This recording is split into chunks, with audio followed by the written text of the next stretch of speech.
Good evening, everyone, and welcome to College Hockey USA. I'm Jim Rich. In the next 30 minutes, we'll bring you up to date on all the college hockey action from around the country as the regular season nears a close. And I'm Steve Jezierski. The WCHA title will not be decided until the final weekend. The Wisconsin Badgers and the Minnesota Gophers are the newest challengers to first place Denver. The Badgers, who have been dynamite on home ice this year, were looking to catch Denver when they hosted Northern Michigan at Dane County Coliseum.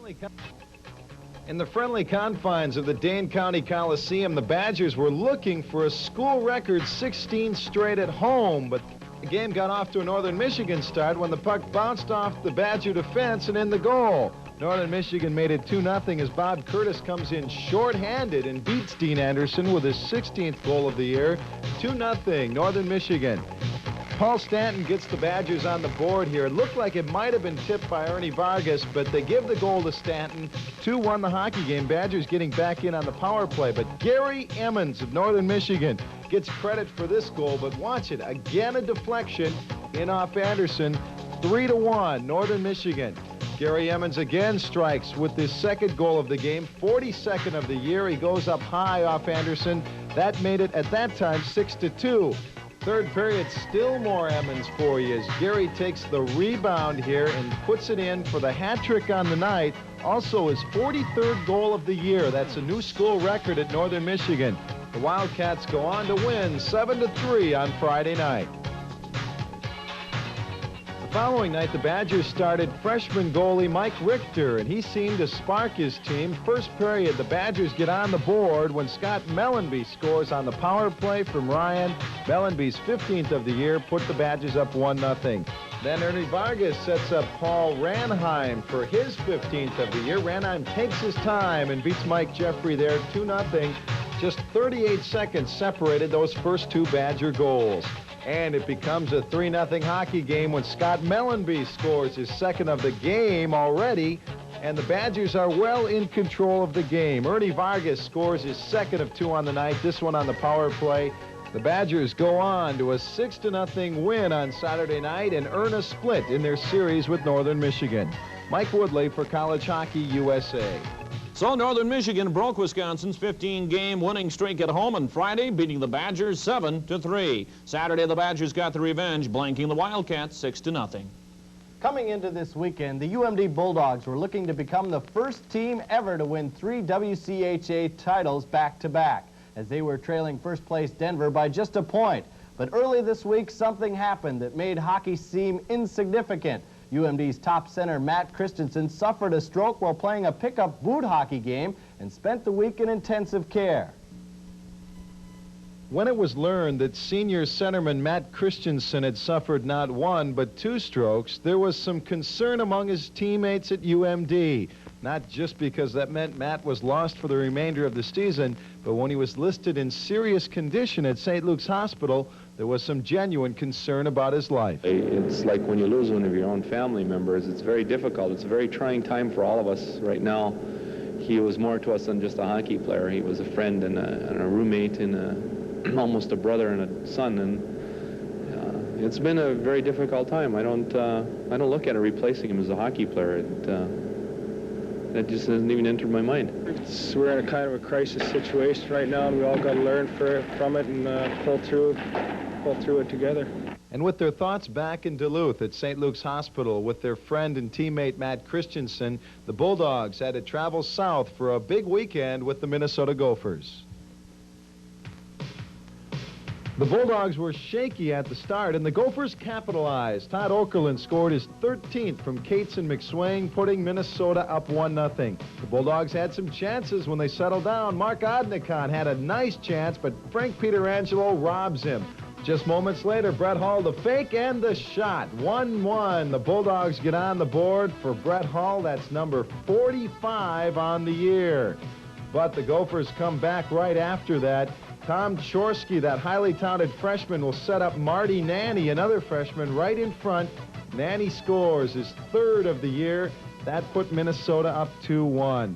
Marty Nanny, of course, the son of North Stars general manager Lou Nanny, who wore 23 at the university. After that, the teams exchanged goals, and the Bulldogs pulled their goalie in the final moments of the game, but it went to no avail as Minnesota went on to win on Friday night a very close hockey game, the final 4-3.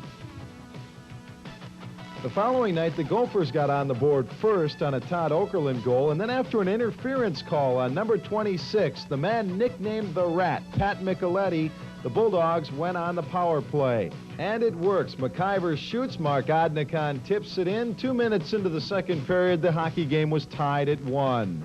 Few fans from Duluth down at Mariucci Arena for the weekend.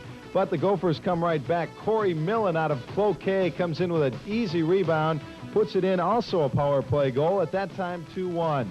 The Gophers make it a 3-1 margin when Tom Chorski puts it up in the upper corner off Mike Cortez. 3-1 the margin. And Goldie Gopher had plenty to cheer about when Todd Okerlund scored his second of the game. That made it a 4-1 game, and things were looking pretty good for the Gophers. A couple of headbutts there. They've been watching too much of the Chicago Bears.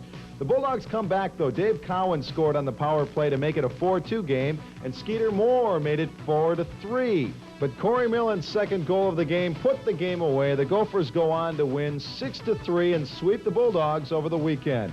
Mike Woodley for College Hockey USA. So the Gophers sweep UMD and move into second place with Wisconsin, edging UMD 4-3 Friday night, and on Saturday the Gophers completed the sweep with a 6-3 win. By the way, the latest condition on Matt Christensen is that he is out of intensive care and that he is out of danger. He is now listed in satisfactory condition.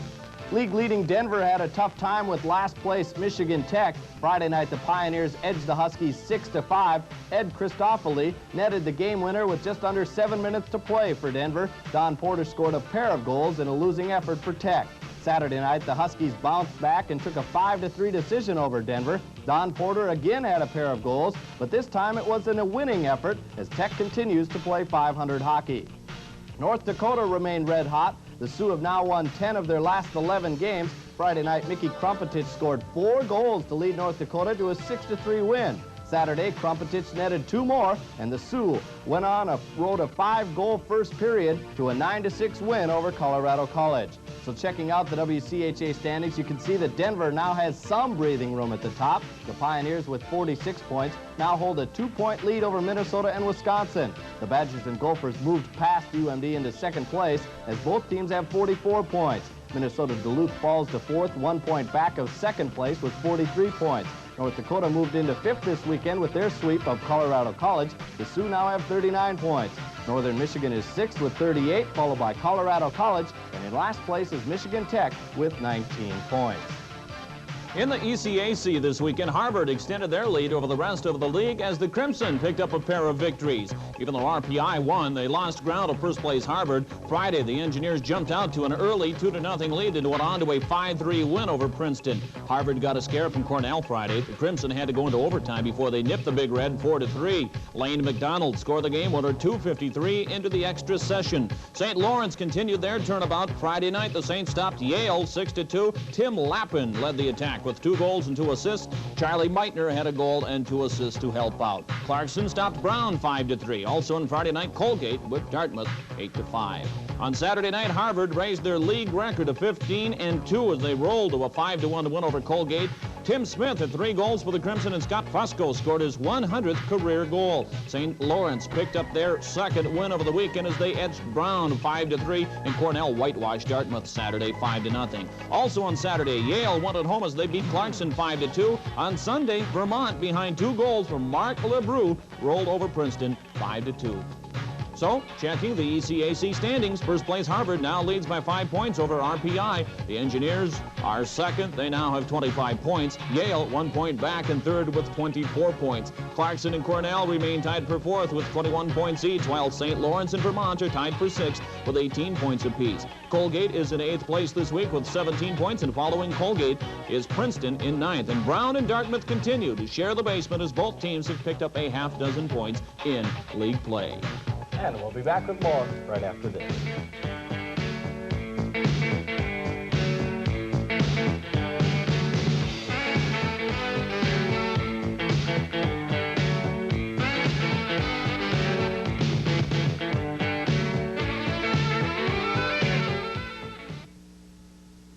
NBC Sports World. It's not just a series, it's a series of specials. By shifting its focus to single event shows, Sports World makes each telecast truly special. Because of NBC's one sport coverage, viewers now find the programs they are watching more enjoyable. From innovative programs such as the Superstars to the flawless presentation at the World Pro Figure Skating Championships, the Sports World cameras capture all the competition to provide NBC Sports World viewers with the best seat in the house. You've heard the expression, he or she is one of a kind, when describing a professional athlete or an outstanding person. I'm Gary Kubiak, here to tell you about a one-of-a-kind automobile dealership, Kump Lincoln Mercury. Kump is outstanding and professional. Whether they are selling you a magnificent Lincoln or Mercury automobile or servicing your car after the sale, buy your next car from Kump Lincoln Mercury, South Broadway at Bellevue, and you'll see why their customers say Kump is one of a kind. Picture yourself strolling through London, or vacationing in Hawaii, or relaxing in Acapulco. Safeway gas and grocery convenience stores are changing their name, and you can be the winner of a trip or two to one of many exotic places. Just stop at any of our stores, fill out an entry blank, and if your suggestion is chosen to be our new name, you'll be the winner of a trip for two. Weekly drawings for other prizes as well. Contest ends March 16th. Details available at any Safeway gas and grocery convenience store.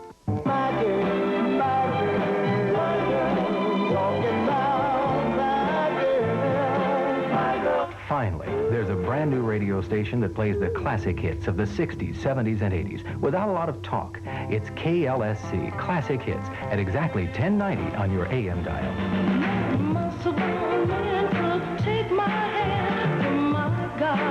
For classic hits of the 60s, 70s, and 80s, tune to AM 1090 KLSC. In the CCHA, two teams continued to climb while one continued to fall. Western Michigan and Michigan State picked up 2 more wins, while Bowling Green stumbled and came up with only a split. Western Michigan rolled over Ferris State, and in the process, Dan Dorian of the Broncos set another CCHA record. Western Michigan jumped out early on Ferris State. Here, Stu Burney breaks in all alone and beats goaltender Glenn Rayburn, making it 1-0 Western. The Broncos would continue to put the pressure on it, and it would be an historic night for that man. Number 17, Dan Dorian, makes it 2-0, his first of 3 on the night. Despite outstanding performances by freshman goaltender Bill Horn, Ferris State was able to tie the game at 2-2. But then it was all Western Michigan after that. Here, defenseman Chris McDonald hits a long slap shot goal that beats Rayburn to make it 3-2. Then Dan Dorian takes over as he ties the CCHA record for most points in a career as he beats Rayburn, getting his own rebound. And then here comes the record setter, Dorian, coming across center ice, winds up and lets the big slap shot go that beats Rayburn between the legs, and it gave him 106 goals and 165 assists to give him the career record total of 271 points, tops in the CCHA. Afterwards, Dorian said he wasn't shooting for the record. We just play. If I have a good shot, I take it, or sometimes, you know, I pass off, and, you know, you really don't think about it. Things just happen out there, and, you know, you take it as it comes. For Coach Wilkinson, this has been a banner year for his Broncos, as the team has now set a school record for most wins in a season. But surprisingly, Wilkinson's defense has been his team's key to success. Well, I think our goaltending, they were young real early and a little inexperienced. And second half, they kind of regrouped themselves, and Billy Horn's kind of taken over, I think, the starting role, doing an excellent job for us, making all the initial saves, and we're clearing the rebounds and counterattacking with great efficiency. But the offense, there's no problem there, is there? Well, we've had great offense all year, and you know, the good sign of a good team in the playoffs is one that plays well defensively, and then offense takes care of itself. And right now, we've been playing both ends of the rink exceptionally well. So on Friday, behind Dorian's hat trick, Western won 6-3. Saturday, the Broncos thrashed Ferris State 10-4. Troy Thrun led the assault with a hat trick performance.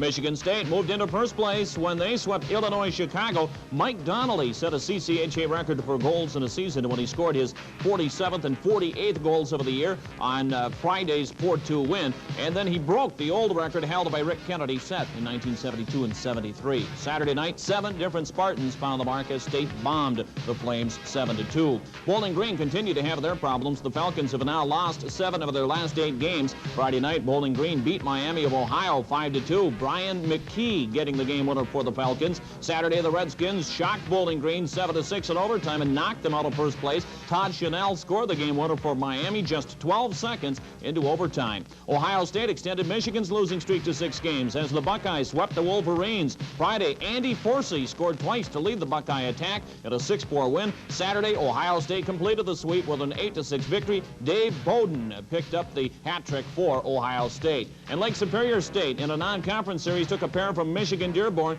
Vic Steisky and Scott Johnson each had 2 goals in Friday's 6-2 win. Saturday, Craig Hewson fired home 2 goals to lead the Lakers to a 3-0 shutout victory. So Michigan State has regained the top spot in the CCHA this week. Thanks to last place Miami's upset of Bowling Green, the Spartans are now on top with the 44 points, while Bowling Green fell into a second place tie with the Western Michigan. Both the Broncos and the Falcons have 42 points. Lake Superior State holds a 1-point lead over Ohio State in a battle for 4th place. Illinois, Chicago, and Paris State remain deadlocked for 6th with 24 points apiece. Michigan, losers of 6 straight, are 8th with 20 points, and the Miami of Ohio picked up 2 points but are still in last place in the CCHA. In Hockey East action this week, the top 3 teams continue to battle it out. The Boston College Eagles are in the best position with most of their remaining games at home, and they also have games at hand over both Boston University and Northeastern. Thursday night, the Eagles scored an impressive win over Providence, as Mike Birkeland reports. On Thursday night, the Boston College Eagles traveled to Schneider Arena to take on the Providence College Friars. The Friars had lost 8 straight, and their last victory came against this BC team. Just 37 seconds into the game, Scott Harlow starts things off when he beats Chris Terreri. That made it 1-0 in favor of Boston College. Just after that, the Friars came back. Here, Andy Calcione sets up Gord Cruikshank nicely. Cruikshank sends it through the legs of David Littman, and the Friars had the game tied at 1 apiece. The Eagles struck for 1 late in the period when John McLean works hard in the corner, sends it out front to Doug Brown. Brown puts it by Terreri, and BC led 2-1. The Eagles then added another one early in the second period when Bob Sweeney gets a hold of this one in front. He slips it by Terreri for his 12th of the year, and BC started to take command with a 3-1 lead.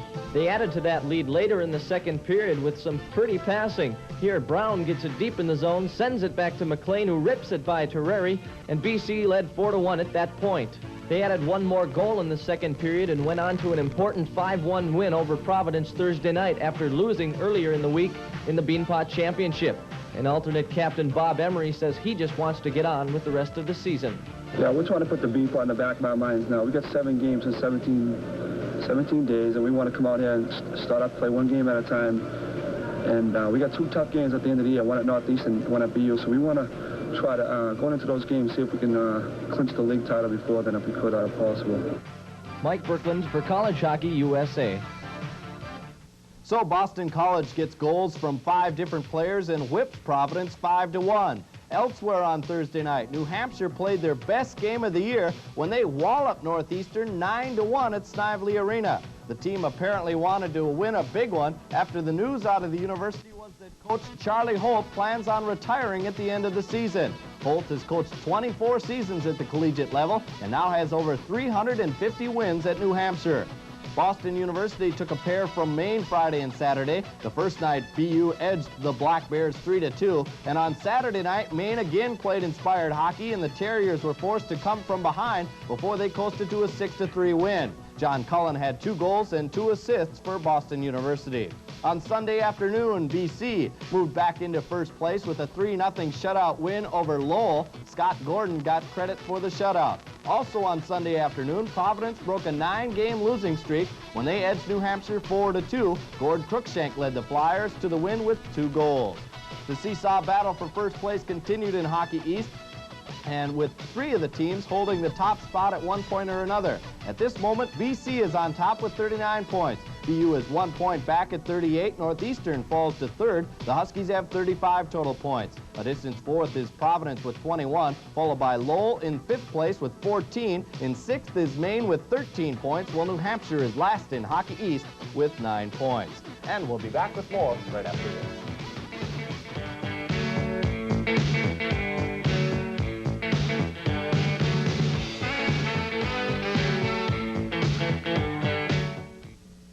The critics are elated about NBC Sports World innovative programs. Creativity can do wonders for an anthology. NBC has proven that with interesting Sports World specials on music videos, sports fantasies, and the great sports journalists and broadcasters. The Great Communicators of Sports was among the year's finest anthology shows, chock full of humor, history, trivia, and interesting stories from giants in broadcasting and print journalism. A series of specials, not just a series. NBC Sports World. Well, I finally did it. I've given up this surfing life and gone out and gotten a real job. You can do it, Corky. Whoa. And to celebrate, my pals here are sending me off with a little party and some light beer from Miller. Light's taste is way cool, and it's less filling. And I can't afford to get filled up because I've got to go to work tomorrow. Light beer from Miller. Everything you always wanted in a beer, and less. See you later, Corky. Yeah, it's a tough job. Someone's got to do it. Do you remember baseball before designated hitters? The American Football League, Rocky Graziano, or how about George Mikan? If you do, you can win valuable prizes on Time Out for Trivia, America's only phone-in sports quiz show. Todd Donahoe hosts, Monday through Friday at 8 p.m. Eastern, only on SCORE, a service of FNN.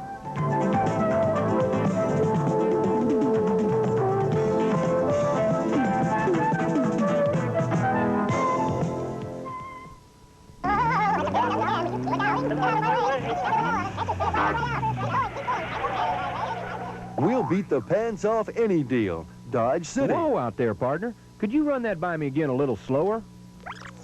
Oh, here it comes again. Will you keep Look out. Moving? Get out of my way. Catching up with all of us. Can't just be wipe us right out. Keep going, keep going. Can't go past. We'll beat the pants off any deal. Dodge City. The hotbed of college hockey has to be the greater Boston metropolitan area. Within a rock's throw of each other are Boston College, Boston University, Harvard, and Northeastern. And there are problems that occur with 4 top schools that close together. Boston is a college hockey hotbed. There are 4 Division I universities playing hockey. 3 in the Hockey East, Boston College, Boston University, and Northeastern. There's also 1 in the Ivy League, Harvard. But there's several more teams in the area. It's wonderful because there's a great rivalry between the 4 schools, as you might well imagine. I think there's probably 5 miles or so that separates them all. When we're playing the 4 in-town schools, it really gets to be quite a rivalry. And I think the epitome of it is the Bean Pot tournament that we have among the 4 schools. It's run the first two Mondays in February, and it's been a solid 15,000 people every single year since 1963. So it's been quite a show with the 4 Boston schools. With that many teams in one small area, it needs a strong high school hockey system to feed it. And it also puts a premium on good players. It's a good and a bad situation. The bad situation is that the recruiting is tremendously tough here. Not only do we have the 4 teams in this area, we also have Lowell, which is only about 15 minutes away, Providence, 45 minutes away, Dartmouth, also, Vermont is not really that far, New Hampshire. That's the bad part. It's tough recruiting. It's not like it used to be, and you know, we think we have some advantages in some ways in getting the kids, and the other schools have other advantages too. I think each of the schools is you know, a good school, scholastic. It all depends on what the kid wants, whether he wants to be in the city or maybe go out of the city, as opposed to some of the courses he might want to take. At our school, they offer different courses. Maybe they would at a Northeastern or a BU or Harvard or what have you. With the advent of Western teams coming out east more often, some Eastern high school players like Paul Stanton from Boston and Mike Richter from Pennsylvania have started coming to Western schools. This makes a tight recruiting scene even tighter. Well, we're concerned, sure, because we see the guys all over the place recruiting, and hey, that's the aim of the game. If they think a boy is good enough to play on that team, and they come out to recruit them, and I just say good luck to them. You know, there are enough players around so that I think everybody can get them. I noticed there are a lot of Western coaches coming out here to some of the high school games recruiting, and that's good, though. That's where it should be. And it's time now to check in with our College Hockey USA coaches poll, and let's start at the bottom, Steve, with number 10. Number 10, Danny Dorian's Western Michigan Broncos. Number 9 this week, Boston University with 33 total points. Well, let's go to number 8 in North Dakota with 36 points. Coming in at 7th this week is Harvard with 46 total points. Number 6, Boston College with 47 points. 5th place, CCHA leader, Michigan State with 48 points. Number 4, the UMD Bulldogs. Number 3 is Wisconsin with a total of 72 points. Number 2, the Minnesota Golden Gophers coming off a sweep. And number 1, once again, the Denver Pioneers, 9 first-place votes and 99 total points. Back with more right after this.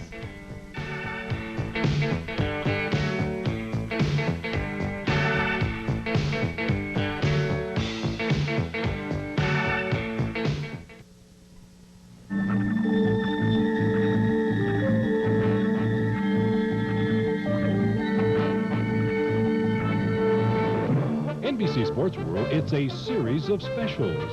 Sports World not only provides you with extremely exciting and highly thrilling programs, it also enables you to become closely associated with an event.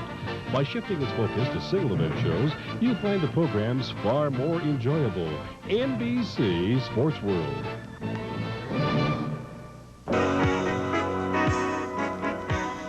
Ace Billiards offers the finest in pool tables with a lifetime guarantee. Now's the time. Free with a $1,200 purchase or more, one of 3 AMF exercise bikes up to a $400 value. Now's the time to get in shape. And now's the time for that pool table of a lifetime. At Ace Billiards, pool is anybody's game. Anybody's. Ace Billiards, 230 Broadway, 777-0110. Giant Spedding Chevrolet has one of the most elaborate service departments in the state with convenient hours to serve you better. Monday through Friday, 7 a.m. to 10 p.m. Saturdays, 8 a.m. to 4 p.m. Our parts department with its courteous staff will supply you with your automotive needs during these same convenient hours. We have state-of-the-art equipment in our body shop to make your car look like new again. Monday through Saturday. So whether it be for sales or service, call the people who care about you, the Giant Spedding Chevrolet, at 428-5656. Out of town, 1-800-428-5656.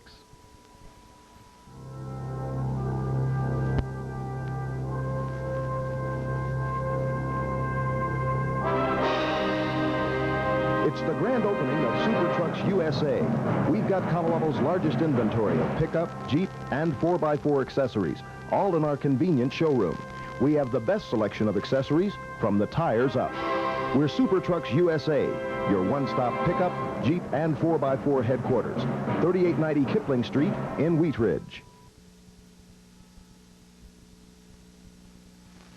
CCHA Player of the Week honors this week are shared by 2 players. Troy Thrun of Western Michigan, who had 3 goals and 5 assists, and goaltender Brent Smith of Miami of Ohio, who helped lead his team to a win over Bowling Green. The WCHA Player of the Week is Don Porter of Michigan Tech, who had 2 goals Friday and 2 goals on Saturday night. And that's our show for this week. Thank you very much for watching. Good night. Good night.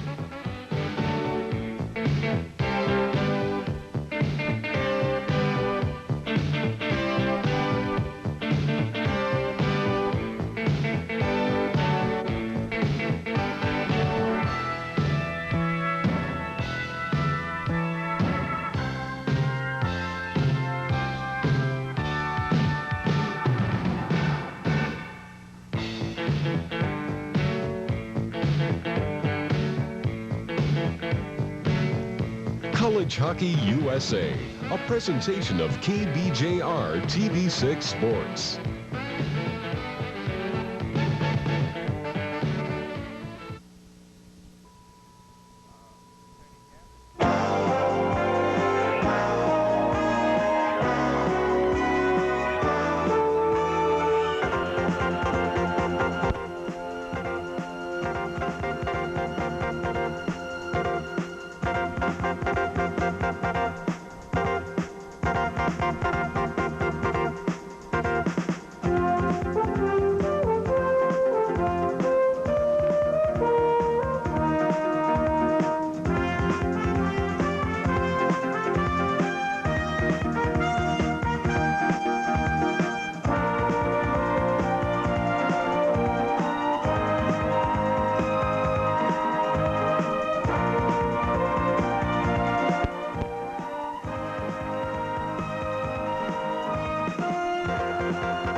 Mile High Cablevision and United Cable of Colorado present University of Denver Pioneers Sports. Brought to you by Light Beer from Miller. Everything you always wanted in a beer and less. Kampf Lincoln Mercury, recipient of Time Magazine's Quality Dealer Award. Safeway Gas and Grocery, when you don't have time to wait in line. Tonight, it's college hockey at its best.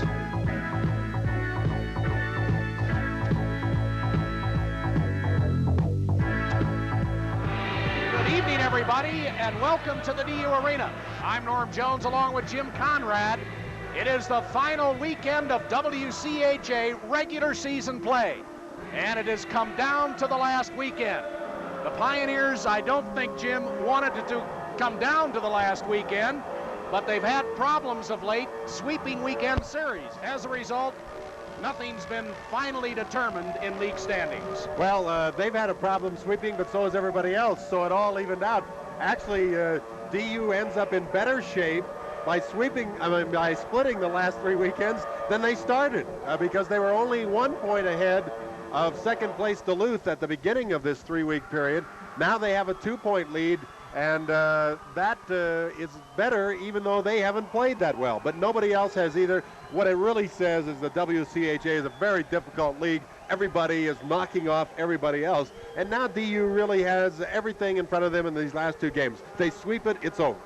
And even more easy than that, perhaps, if they are able to sweep and tie a game, then that would do it for the Pioneers. But as you said, the WCHA very competitive this year. And as you look at some problems on the ice, what happened to the Denver Pioneer? I guess he's getting he lost rebuilt his head. there. Yeah, he lost his head. He lost his cool. Even though the Tigers are in 7th place overall, because of the tightness of the league, they very definitely can be a factor as they go in against this Pioneer team. If CC has success against the Pioneers, it could push the Pioneers out of first place. And really, if things went completely against DU, they could end up in 4th place after this weekend, after spending the entire season, or at least 90% of the season, in first place. Well, they'd have to lose twice to do that. I doubt that that's going to happen, but Colorado College not to be taken lightly. They gave North Dakota, which was a red-hot team, a hell of a game a few weeks ago. They are a team that can score.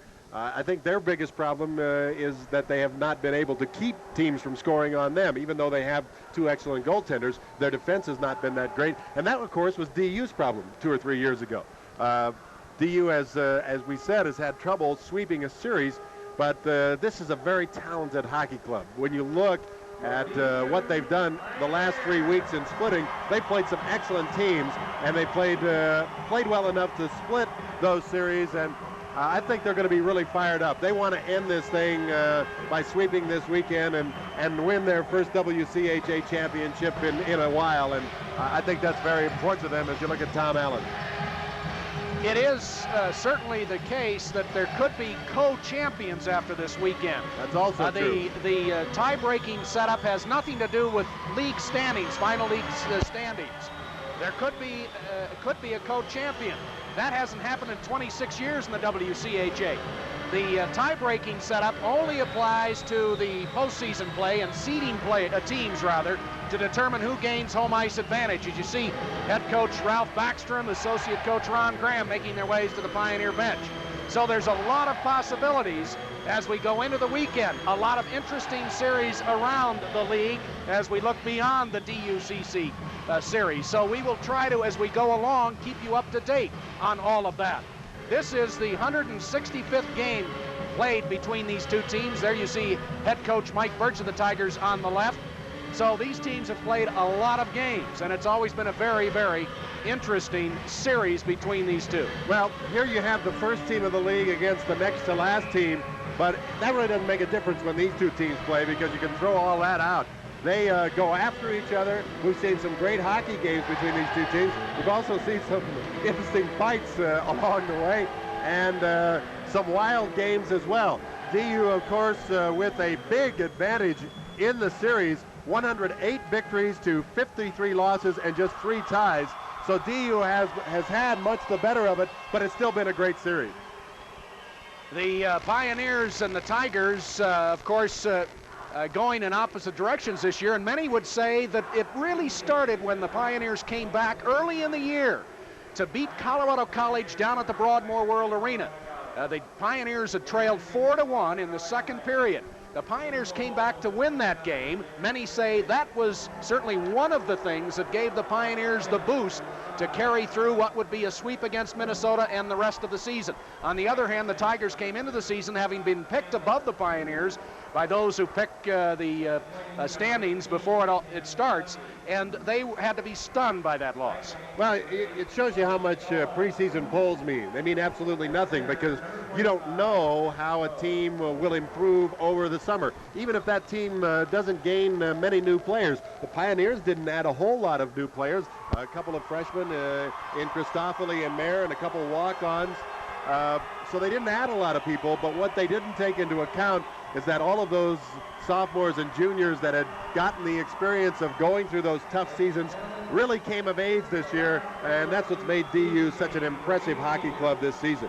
It'll be a sellout crowd tonight at the DU Arena, and in that crowd, the parents of many of those, large number of parents here for Parents Weekend, over 40 parents and some sisters, I believe, of some of the Pioneer players. So it's an exciting weekend for them as well. Well, you know, I think that's really an added boost for DU this weekend, as if they needed more incentive. But, you know, it's hard when you've gone away from where you live to play college hockey, and your parents don't get to see you a lot, which most of them don't.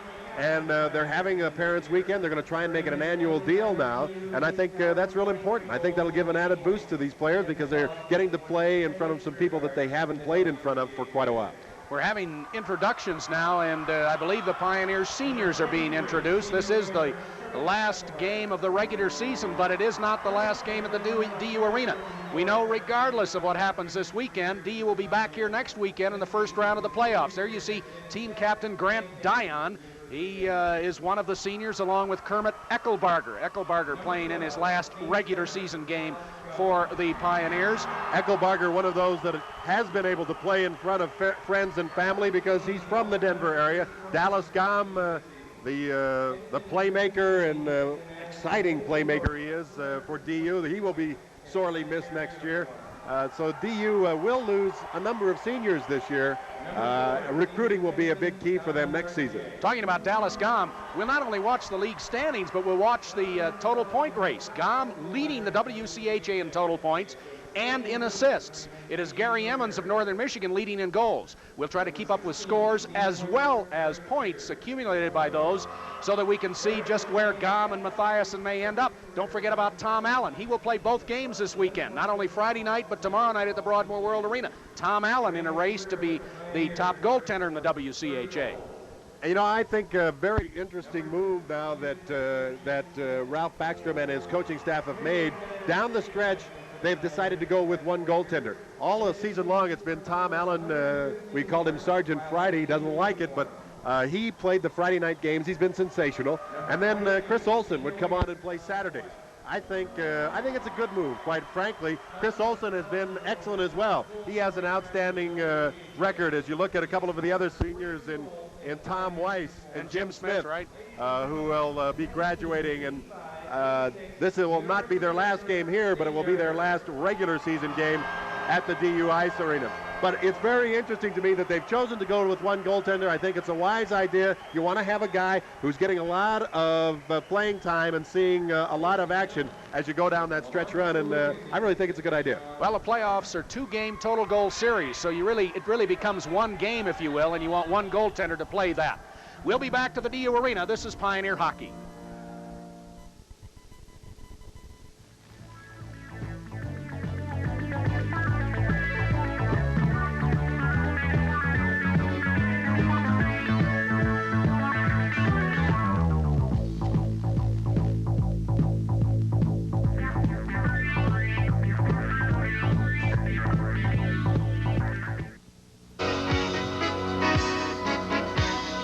Ace Billiards offers the finest in pool tables with a lifetime guarantee. Now's the time. Free with a $1,200 purchase or more, one of 3 AMF exercise bikes up to a $400 value. Now's the time to get in shape. And now's the time for that pool table of a lifetime.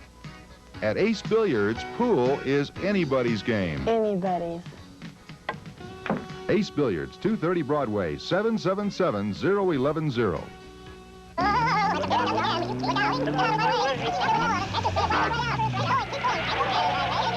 We'll beat the pants off any deal. Dodge City. Whoa out there, partner. Could you run that by me again a little slower?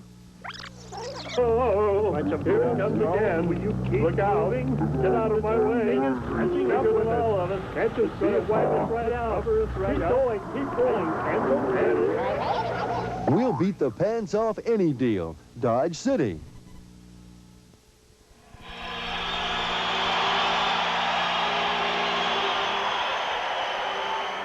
There's your referee in the middle, Bob Ames, and the linesman, Kevin Fay, on the right, and Todd Swanson on your left. And let's take a look at the goaltenders. There's Derek Pizzi. He's a freshman, 5'9", 182 pounds, 4.48 goals against average, save percentage of over 86%, record of 4-9-1. Many with the Tigers feel he is the future, and they've had great goaltenders down at CC. And, of course, Tom Allen, as we indicated, Tom Allen in goal for the Pioneers. Allen is the senior, one of the seniors. He's from Ann Arbor, Michigan. 3.14 goals against average, save percentage of almost 90%, 17-4-0 is the record for Tom Allen. And he has been outstanding this year. And now we'll take a look at Mike Birch. Mike Birch standing behind, and now he steps up. There's Mike Birch, the head coach of the Tigers. He played at Colorado College. And the Pioneers, of course, coached by Ralph Backstrom in what has to be his most satisfying season, no question, as the head coach of the Pioneers. He's in his 5th year and really has built this team and has gone through some very difficult periods. And let's take a look at the creature bleachers, and there is a net in front of the creature bleachers tonight. So one of our cameras up there, you'll see a lot of net tonight, but I guess the idea, trying to keep the chickens from falling on the ice. Hey, I'll tell you what, you can call them the creature bleachers if you want. I'm going to call them the bleacher creatures. All right. I'll tell you, lots of rumors flying around the past couple weeks about Ralph Backstrom going to the NHL to coach. Ralph says, why would they want me?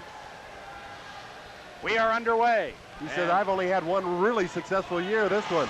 You got to have more consecutive years. But Ralph says he's very happy here and wants to stay. Ketla in behind the net, feeds it out. Right point, Scott Campbell moves in. Ooh, that got by Allen and appeared to go off the side of the net, at least the goal post, as the Tigers come out putting pressure on the Pioneers early. We'll go through all of the possibilities as we move through the game, but know that the Pioneers can help themselves tremendously with a victory tonight. Round it comes, and it's cleared out by Dallas Gom. Gom is out with Eckelberger and Mathiasen. It's Gorley on defense with Dion for the Pioneers, and Dion back for the puck, and of course Tom Allen in the net. Here comes Gom into the zone. Slows, crossing pass, Hansen off the bench. Hansen backhand shot, Pizzi save, he'll hang on. Yeah, that was a backhander from almost out at the blue line, but it had something on it. The line of Rick Bowe, Tim Booty, and Marty Ketla for the Tigers started, and Rick Bowe has played very, very well for CC this year. Yeah, he hasn't been a goal scorer over years past, but he certainly has become a goal scorer this year. The Pioneers about as healthy as they've been in the last month and a half, maybe 2 months, as they play tonight's game. And Colorado College will sorely miss the efforts of Ken Philby, who is one of their outstanding centermen. He's injured. He is injured. And then Doug Week and Mark Kreuss, who are their two of their other excellent players, decided to leave school and are not with the team. Tom Allen gloving that, will have a face-off to his right. His stick side just underway, first period.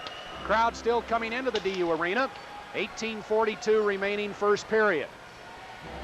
Pioneers lead the WCHA by 2 points, 46 points for DU. Minnesota, Wisconsin tied for second, just 2 points back at 44. Then it's Duluth with 43, just 3 points back.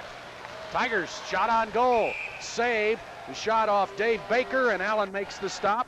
So you can see the top 4 teams just 3 points between those four teams. North Dakota with 39 points, ahead of Northern Michigan with 38. That'll be an interesting battle for 5th place.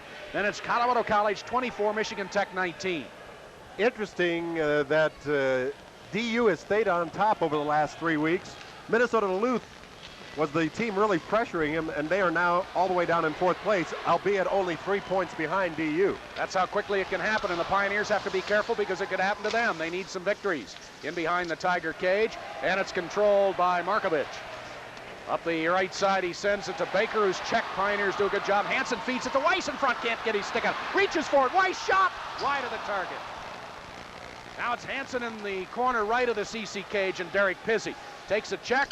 Puck is worked free. Baker, Dave Baker, senior from Edina, Minnesota, trying to work it out, but Gorley keeps it in. Shot, Pizzi gloves that. He'll hang on as Lamb closes in.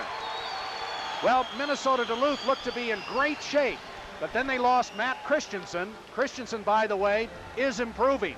Had a stroke a couple of weeks ago, and he has had, of course, he's been one of their outstanding performers. One of the great players in the WCHA. Very unfortunate. Yeah, Suffered two strokes, that's right. One in the hospital after they got him there. And last weekend, Duluth lost twice to Minnesota. I would not have thought that would have happened, but maybe the loss of Christensen had some effect on it. We have a penalty from Bob Haynes. First penalty of the game coming up. And let's see if we can see what developed there. I think they're calling it on Onstad. Yeah, you saw Onstad pulling Scott Campbell down. So very quickly, the Tigers will have a power play opportunity.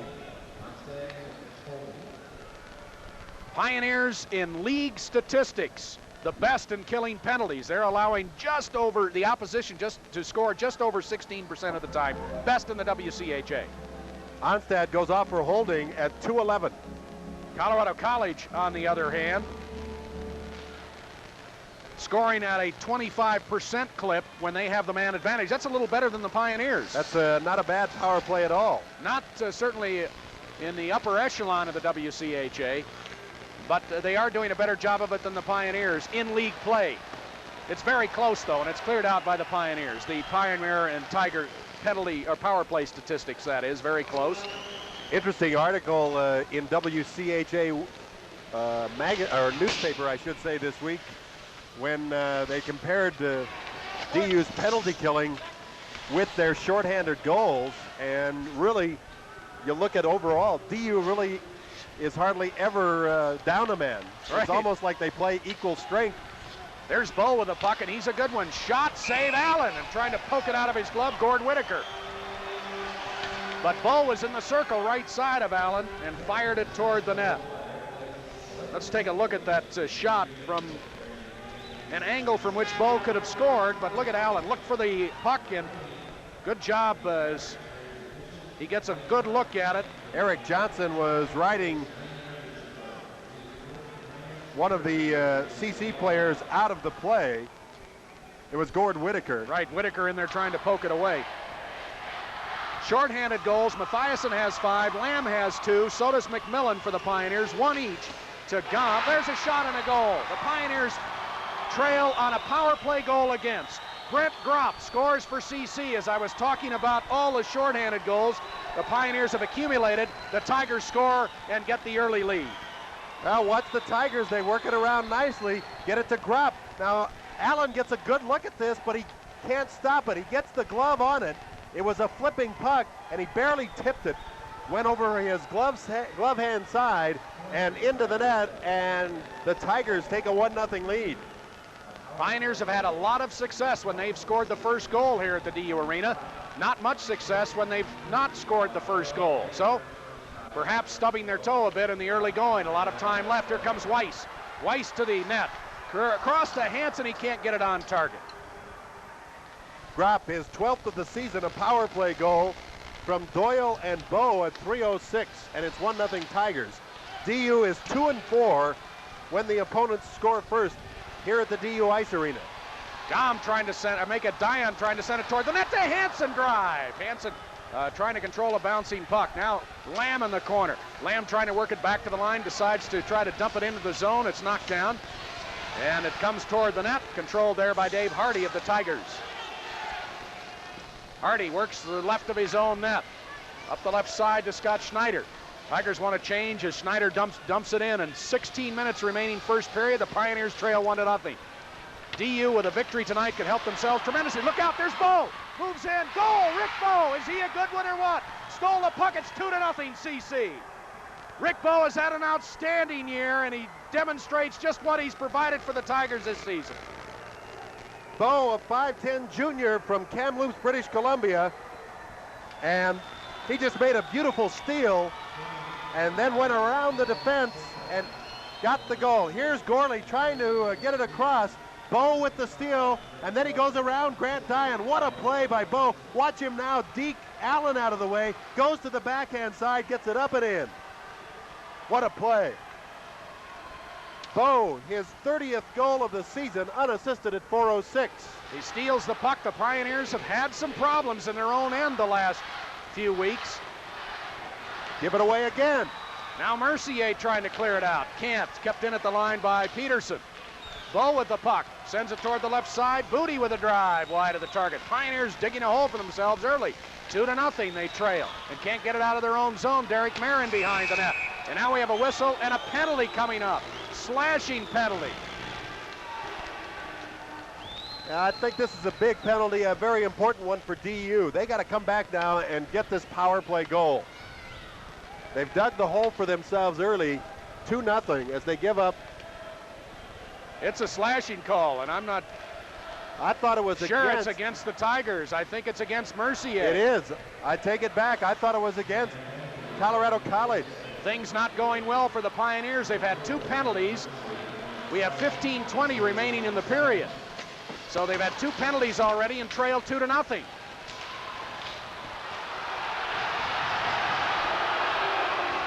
Mercier off for slashing at 4:40. And here comes Bowe with the puck. Feeds off to Gropp. The Tigers would like nothing better than to cause a lot of problems for the Pioneers in trying to win the WCHA title. And they're doing a good job of it now as it's sent out by DU. Pioneers had a good, concentrated week of practice. It was a very serious week of practice. They know what they had to do. Here's Smith stealing it. Trying to get it to Dom. They rule offside. Offside Pioneers.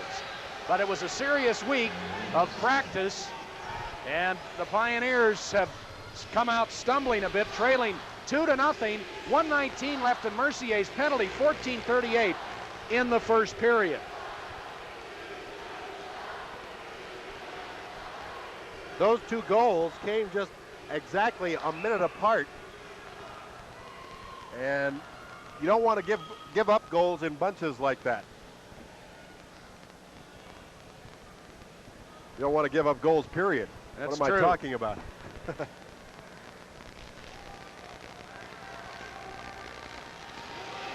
Now the puck taken in behind the net by Rob Doyle. He's a good one. Rob Doyle and Rick Bowe have really taken charge on this Tiger team to lead the Tigers down the stretch. Both are fine hockey players. Now it is Mathiasen. He gives it away to Bowe. Bowe always in the right spot, it seems. He's had one great year for the Tigers. He's up in league scoring, up in the upper echelon, if you will. It's cleared out by DU. And back forward is Rob Doyle. Doyle, a junior from Lindsay, Ontario. Doyle is the 5th leading scorer in the league. And there's Bowe along the left wing boards. Back to the line, taken away. Can Onstad beat everybody in? No, Gropp comes back. And now Onstad trying to push it toward the net. And it is Doyle who takes charge. Gets it to Brent Gropp. 22 seconds in Mercier's penalty. Now to Bowe. Bowe sends it cross ice, and McMillan has it. Back to Dion. Dion, lead pass. Goes off Onstad. And off the left wing boards, and now it's forced back to the CC bench, and out of play. We'll have a whistle and a face-off. 9 seconds on Mercier's penalty. 2-0 Tigers. I take that back. Doyle is the 9th leading scorer in the league, while Bowe is 12th. And even though I had the wrong team on the penalty, it's still an important power play, because if DU doesn't kill this one off, that would be a very big hole indeed, 3-0. Dallas Gobb leads the league in total points, 67. Mathiasen is 4th overall with 62 points. We'll watch that race as well. Back into the DU zone, offside, Tigers. The tie-breaking setup, what it comes down to is goals against subtracted from goals for. And the Pioneers have put themselves in a hole, obviously, trailing 2-0 in this one. If it came down to a tie-breaking situation, that to determine where a team would be seated in the postseason play, goals for and goals against are very important. Pioneers clear it out. No icing, they say. Peterson in the corner takes a hard hit from Weiss. Plenty of time left, though. The Pioneers have a long time to get back into this one. Now it is Booty toward the net. Allen hangs on and we'll have a face-off. Let's pause here from the DU Arena. This is Pioneer Hockey.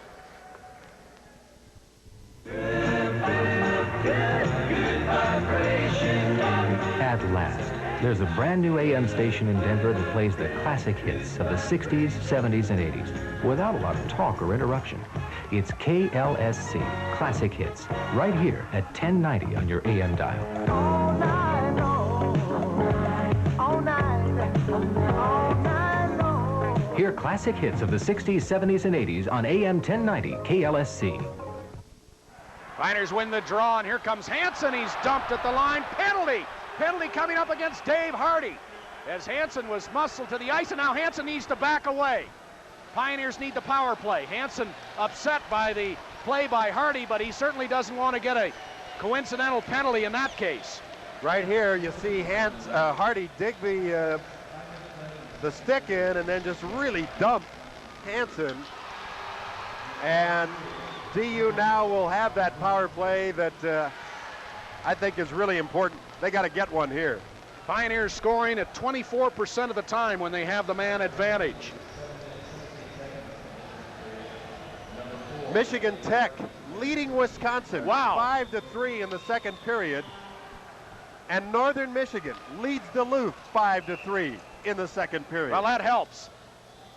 CC they've allowed the opposition to score at 22% of the time when the opposition has the man advantage. Pioneers need to score a power play goal here, trailing 2-0.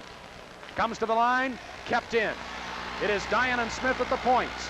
Dion has it, crossing pass to McMillan. Shot missed the target around it, comes Dion, pinches in. Gives it to Mathiasen, now to Gom along the end boards. Gom back to Dion, can't hang on to it. We'll chase it down, right behind him, Booty. And Allen comes out, and as he clears it ahead, it's over the glass and out of play. Face-off will come in the circle, left of Tom Allen. 1:40 in the penalty to Hardy.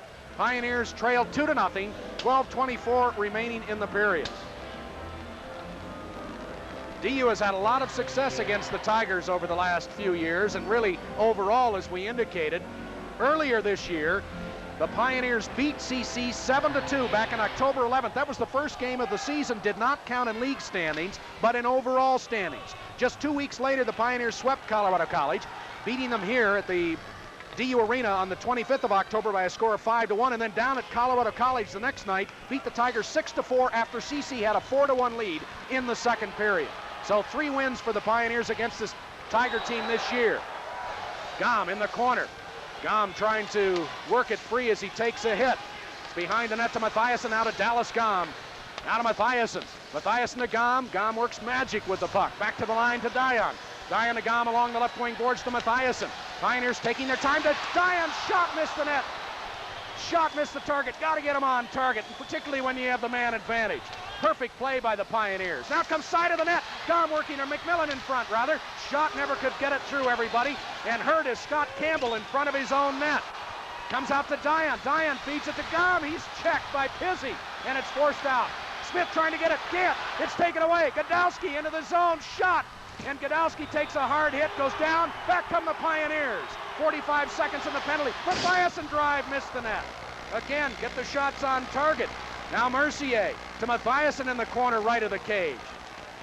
To Gom. Close call at the other end as Godowski had a partial breakaway till Smith reacted. Now it is McMillan to Gom. To Mercier. Shot missed.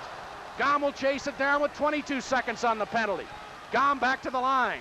Smith over to Mercier. Mercier toward the net. Deflected by McMillan, just wide of the net, just wide of the right post. And now it's held along the end boards. Great pressure by the Pioneers.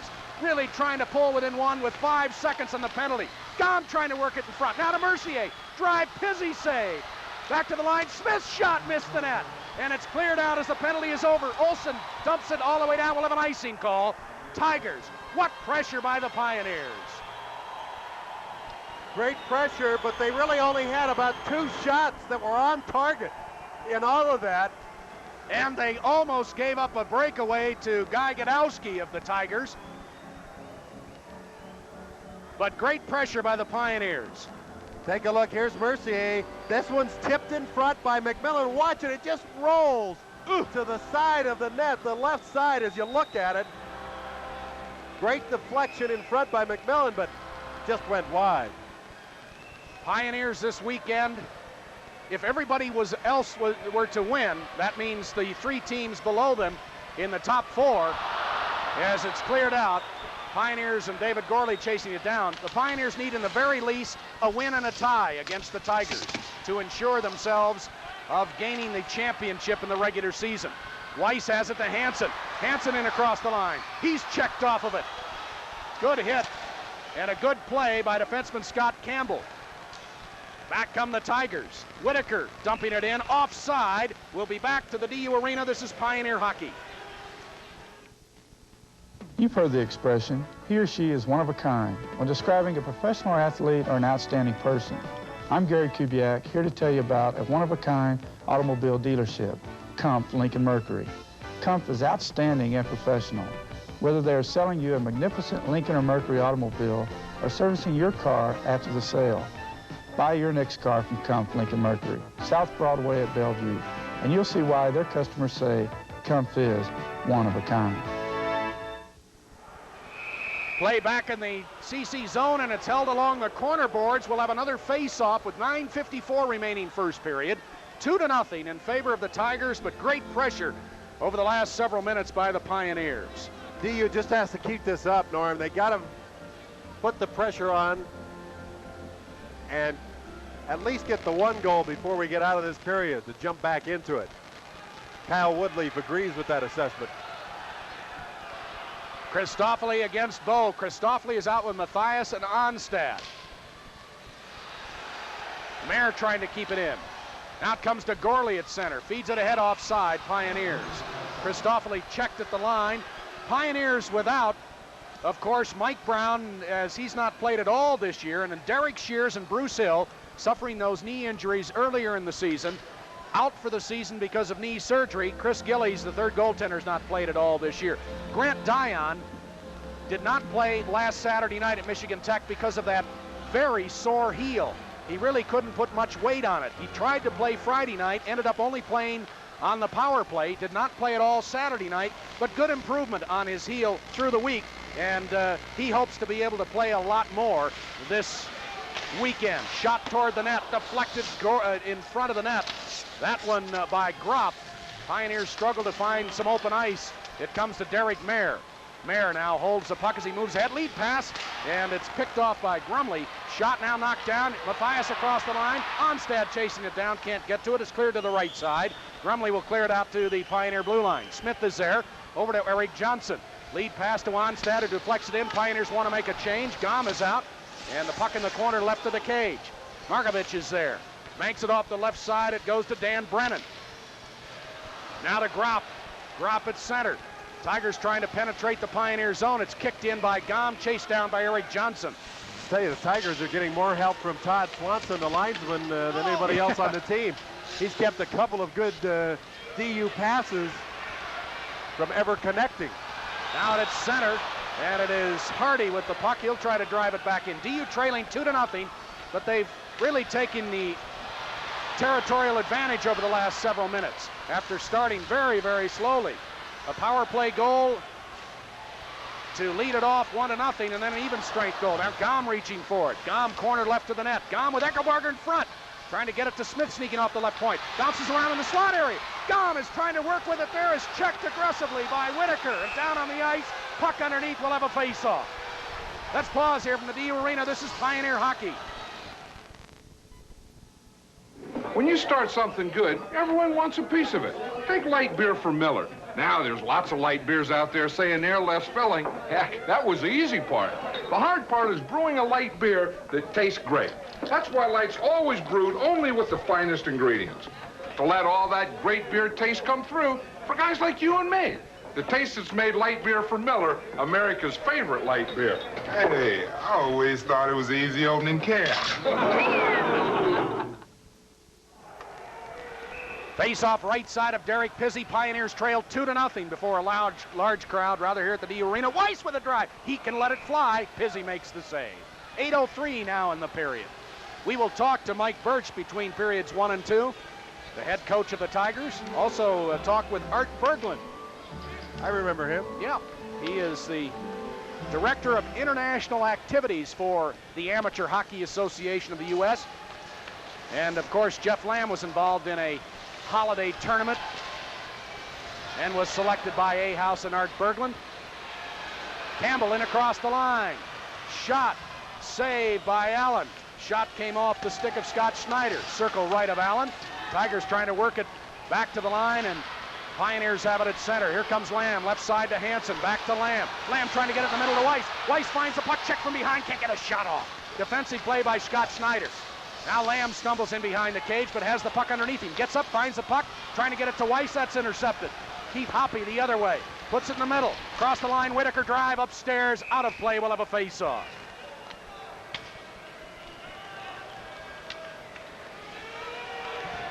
You know, we've seen it happen to the Pioneers over the last few weeks on plays during a game where they just seem to be that one tick off.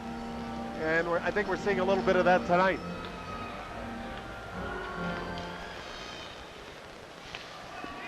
And it's out to center. Forced back into the zone. Pioneers work it out. Christoffoli with the puck. Christoffoli works around Booty. Now it's shoved in as Christoffoli is down on the ice, trying to get it to Onstad. Onstad can't reach it, trying to get between a couple of Tiger defensemen. In the corner it goes. McMillan is there. McMillan trying to work it to Onstad. McMillan is out with Onstad and Christoffoli, as we're seeing some changes by the Pioneer coaching staff on what we have normally been accustomed to as far as lines are concerned, and now a discussion, not friendly. Markovic and Christoffoli with a little talk. I tell you, Christoffoli, the young freshman, but he doesn't take much from anybody. He's a pretty tough character. Take a look at McMillan. Will force it back in front as he works around Rick Bowe. And it's poked away there by Pizzi. The puck eventually went back to the side of the net and was finally gloved there to force the faceoff. This first period has gone by rapidly. We have had 3 penalties in the period, but not many other whistles. 6:53 remaining in the first period. 2-0 Tigers. Pioneers need a win. That's the first thing. Then they can worry later about tie-breaking situations. Now it's kicked into the corner. Held there for a face-off. Bob Ames, we've not seen the referee this year, except for the first Colorado College series. He refereed the first series, and not the first game on October 11th, but those games on the 25th and 26th of October. So he's been west, at least to referee DU games when they played CC. Other than that, the Pioneers have not seen Bob Ames this year, I don't believe. Well, at least Bob's used to seeing these two clubs. Yeah. And taking a face-off, Gropp against Gom. Cleared in behind the net. Picked up there by Dave Hardy. Feeds it up the right side. It goes to Dave Baker. In the middle, poked away there by Mathiasen. Mathiasen has been shut out 2 of his last 3 games. He's not picked up a point in 2 of his last 3 games. And Mathiasen, as he goes, certainly the Pioneer to pick up the pace. Mathiasen working in behind the net. It's kicked to the corner. Gom is there. Watched closely by Brennan. Gom has it. Now Brennan steps in. Will dump it to the end boards. Around it comes Dave Baker. Baker checked by Eckelbarger. Gives it off to Hardy. Pioneers take it away. Mathiasen in behind the net. Trying to jam it in front. Couldn't. Now he sends it back to Mayer. Drive. Missed the net. Mayer's shot from the right point. And it's forced to the line, and stepping to the red line at center, Brennan. He's checked by Mayer. Puck rolls free. 5:50 in the period, and Mathiasen has it. Mathiassen's lead pass taken away by Peterson. It's back in the DU zone. Tigers spent much of the early going in the DU end, scored a couple of goals, but since that time, great pressure by the Pioneers. It's only a matter of time they would score, you would think, and Weiss with a drive missed the net. Pioneers have missed the target much since the first period. Now it is back to the line. Smith, shot, and that went off Whitaker. Down it goes. And we have an icing call charged against the Tigers. You know, the Pioneers, over their last 3 games, have allowed 17 goals against. They, for much of the year, have been allowing, on the average, 3 goals against per game. You can see the problems the Pioneers have had of late. 17 goals against over the last 3 games. That's better than 4 a game against. That's not the normal situation for the Pioneers. And that's where they had improved so much this year, was on the defensive end. And they're trailing by 2-0 in this one as the Tigers bring it ahead. Snyder in across the line. Trying to feed off, and Smith gets in the way. Smith trying to work it ahead. It is kicked out to center. Now it comes cross ice. Peterson. Peterson for the Tigers. Takes a check. Weiss has it to McMillan. Nobody there with McMillan as he approaches the blue line. He'll just slap it in. Chased down by Gord Whitaker. Snyder flips it out to center. Look out. Working to the line is Keith Hoppy. Bouncing puck, and he controlled that. Might have had a breakaway. Nobody could control that bouncing puck. As it turns out, it's along the inboards and worked ahead to McMillan. Crossing past Mercier. Mercier lost it, but it's out to center. Hoppy is there. Hoppy gives off. Markovich struggles with it. Pizzi will hang on. We'll pause from the DU Arena. This is Pioneer Hockey. The Giants Spedding Chevrolet has one of the most elaborate service departments in the state, with convenient hours to serve you better. Monday through Friday, 7 a.m. to 10 p.m. Saturdays, 8 a.m. to 4 p.m. Our parts department with its courteous staff will supply you with your automotive needs during these same convenient hours.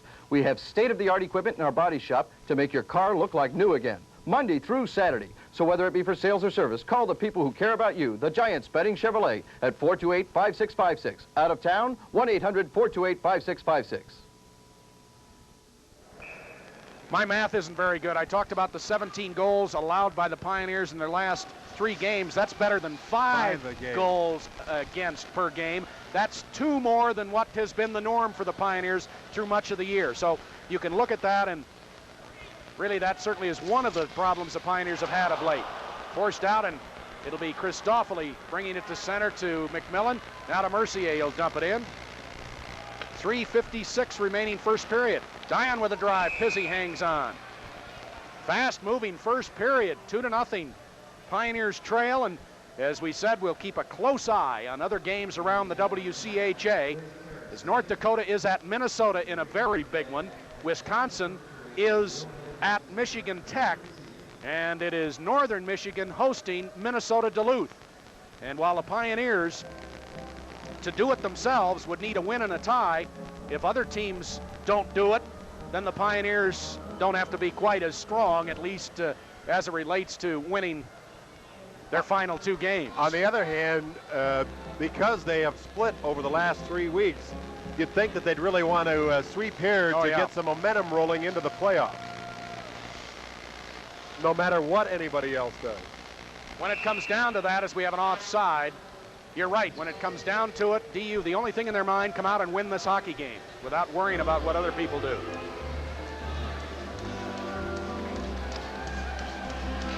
Face-off just outside the DU blue line.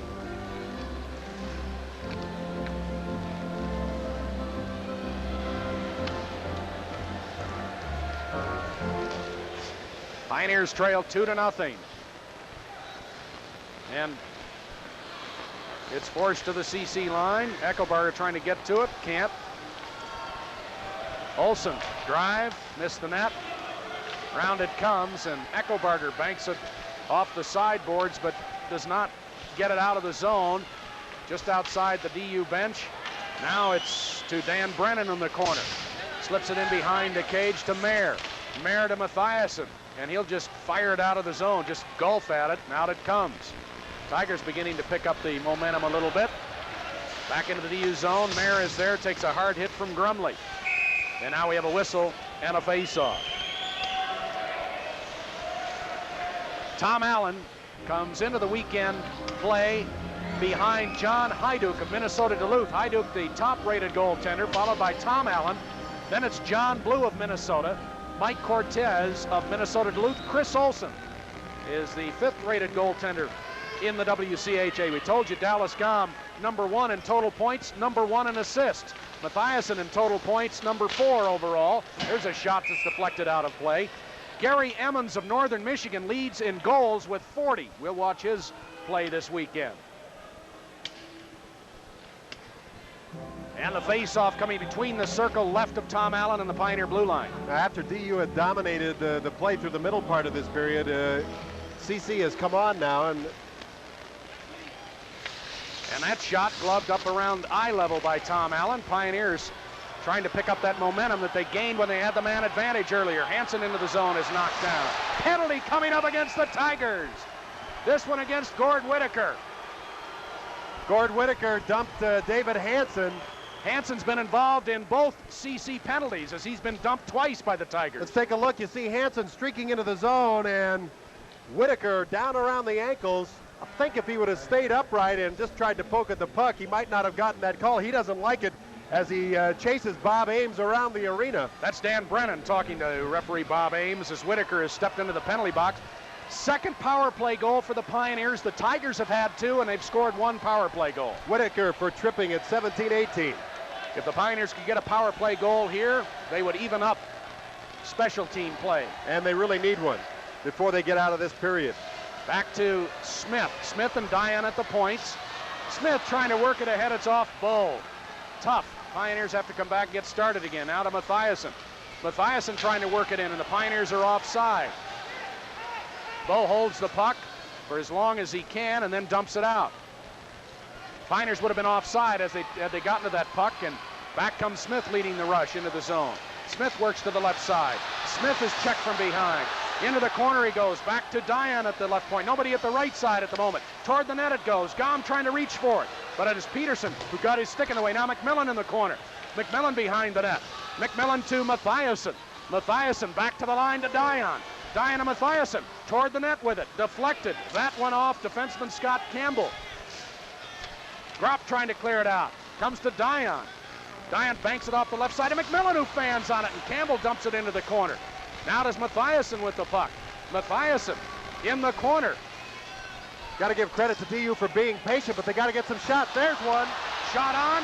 Rebound, goal! McMillan going down, and he scores!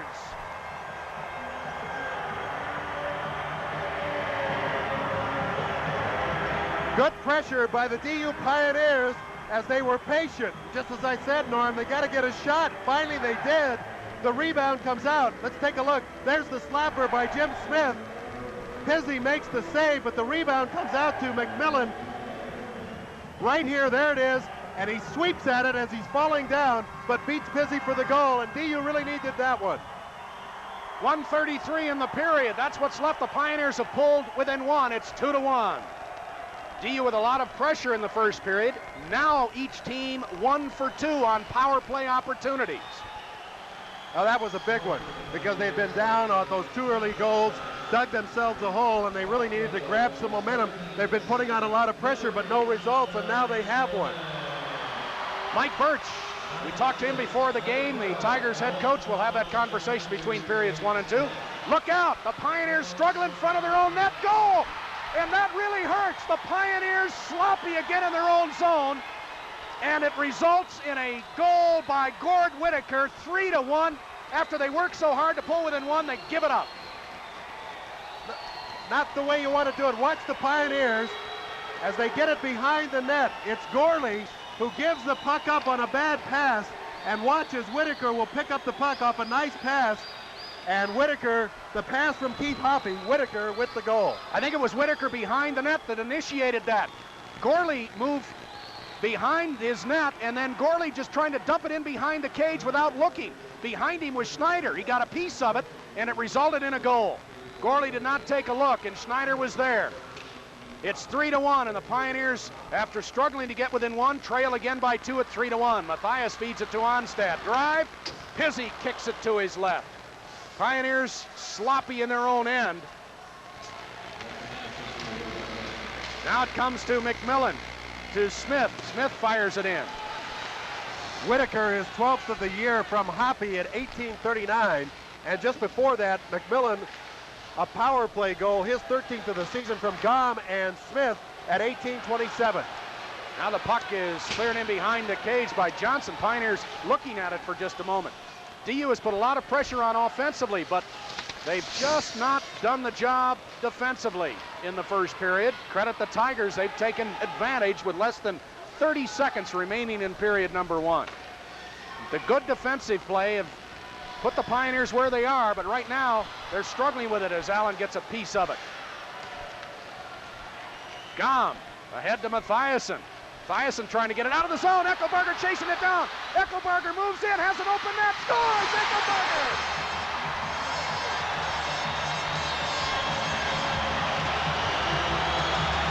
What a break for DU. Bad judgment on the part of Derek Pizzi. Let's take a look. The pass will come out of the zone right there. Eckelbarger has to beat the goalie to it, and he does. You see Pizzi tries to dive for it. And back was Rob Doyle, but not in time to stop Kermit Eckelbarger from hitting the open net. Well, the Pioneers get one back. Big break. The last two goals, very difficult as far as either team is concerned. To give up goals as both teams have late in the period. And the Pioneers back within one, 3-2. Eckelbarger, excellent play. Waited until he could get a shot off. The puck is dropped, and the period is over. Eckelbarger, his 13th of the season from Gom and Mathiasen at 19:55. So Dwight Mathiasen will not be shut out tonight. Mathiasen will not be. And the score after the first period here at the DU Arena. The Tigers of Colorado College 3 and the University of Denver Pioneers 2. Back to the DU Arena. This is Pioneer Hockey.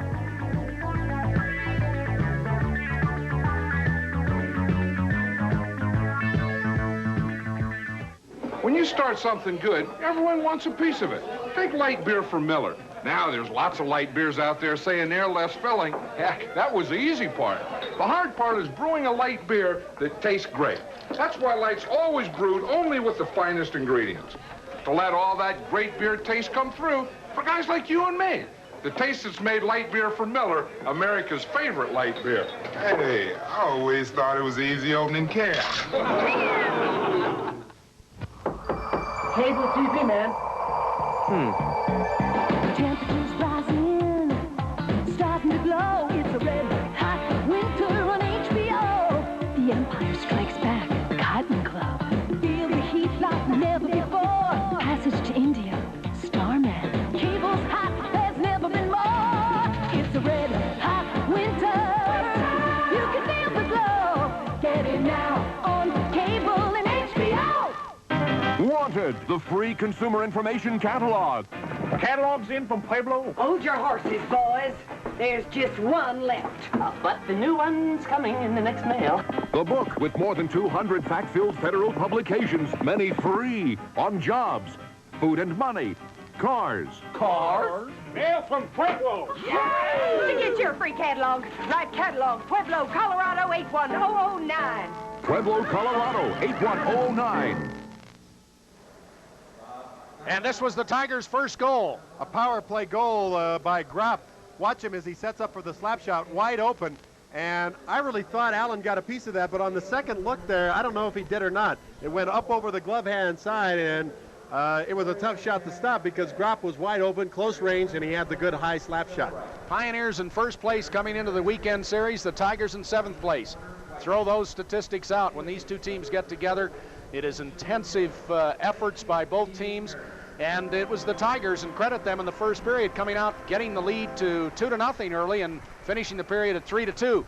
But as you look at the Pioneers in that first period, a couple of things come to mind. Number one, in the offensive zone, after the Pioneers began to take territorial play away from the Tigers, the Pioneers missed a number of shots. Got to get those shots on target. DU, it'd be interesting to see how many shots were off target. And in their own zone, DU very sloppy in the first period. The Tigers doing the job.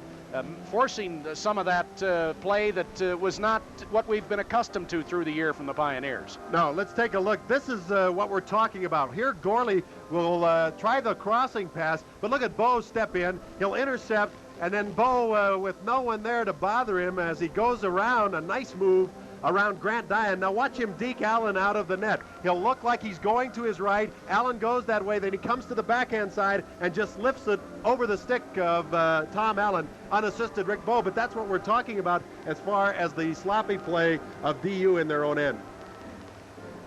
So the Pioneers trail at 3-2 after the first period, and again, a lot of pressure from behind them in league standings. When we come back, we'll talk to Mike Birch, the head coach of the Colorado College Tigers. That's coming up next from the DU Arena. This is Pioneer Hockey.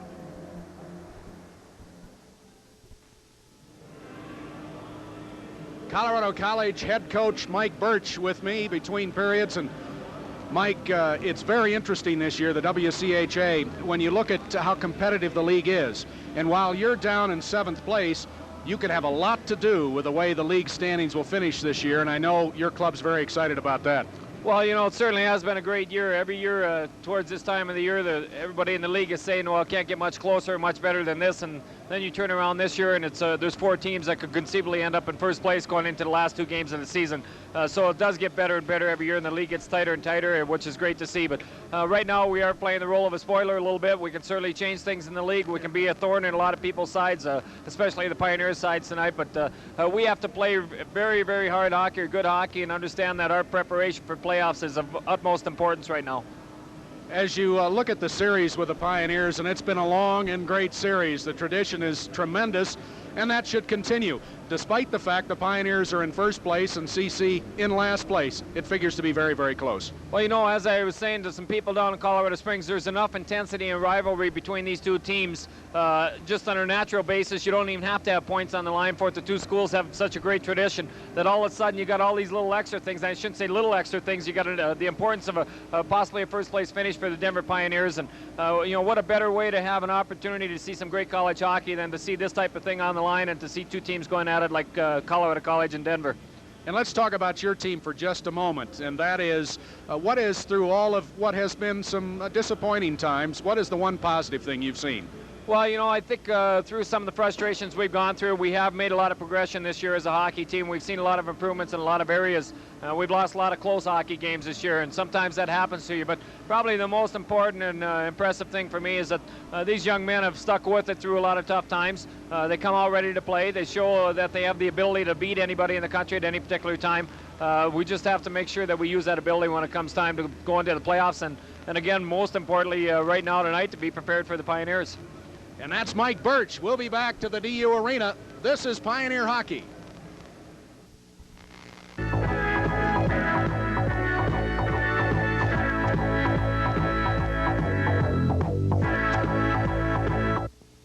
Catch the only NCAA Division I women's gymnastics in town as the DU women's gymnastics team takes on some of the top teams in the nation. The DU women gymnasts are always tough contenders, and you can get a front row seat for the high caliber twists, turns, and tumbles of the DU women and their opponents at 5 exciting home meets in the 1986 season. For the best in women's college gymnastics, there's only one place to be, the DU Fieldhouse. Catch the Pioneer gymnastic spirit. Let's go. I'm driving. Don't drive drunk. No, no, no, no, no, no, no, no. Drive drunk. No, no, no, no, no, no, no. Drive drunk. Woo! Against strong drivers, man. Come on, Mark. Let me drive. Mark, last time, give me the keys. No way! What kind of friend are you? Look, give him the keys. Hi, this is Norm Jones. The University of Denver Pioneers sports program presents some of the most exciting college action in the state. And if you're age 13 or under, you can become involved with the Pioneers in a special way by joining the Junior Pioneer Club sponsored by the Rocky Mountain News. Each member receives free admission to hockey, basketball, and women's volleyball games when accompanied by a paying adult, an official club t-shirt, and more. Memberships are only $5. Call 871-2336 for details. Join the Junior Pioneer Club today.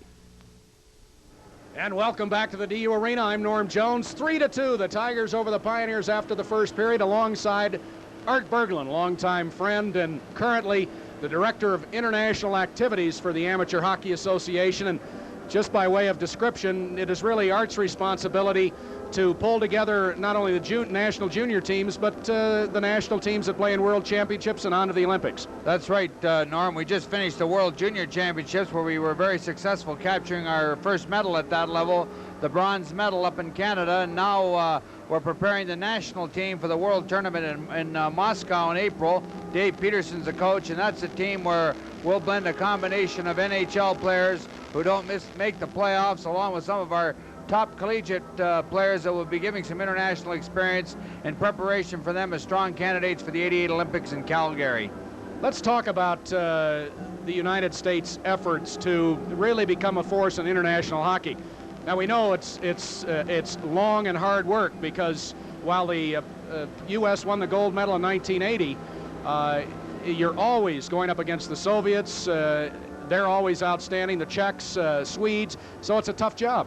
Well, you know, Norm, when we put our best players together, we're very competitive in the Canada Cup, and but we don't, there's been a lot of talk lately about using pros in the Olympics. We're definitely against that, because we feel it kills the dreams of our young players who dream to be Olympic hockey players, and it's part of our progressive growth in hockey. Kids go from youth hockey, high school hockey, hopefully to play university hockey, on to our junior teams, national teams, Olympic teams, and then on to pro hockey. But you know, we had a great Olympic team in '84, coached by Lou Vero, but when it came to play that week in the Olympics, they just couldn't get out of the chute, but they were a great team during the year, and we're hoping we can have 2 years from now that great adrenaline and success in Calgary.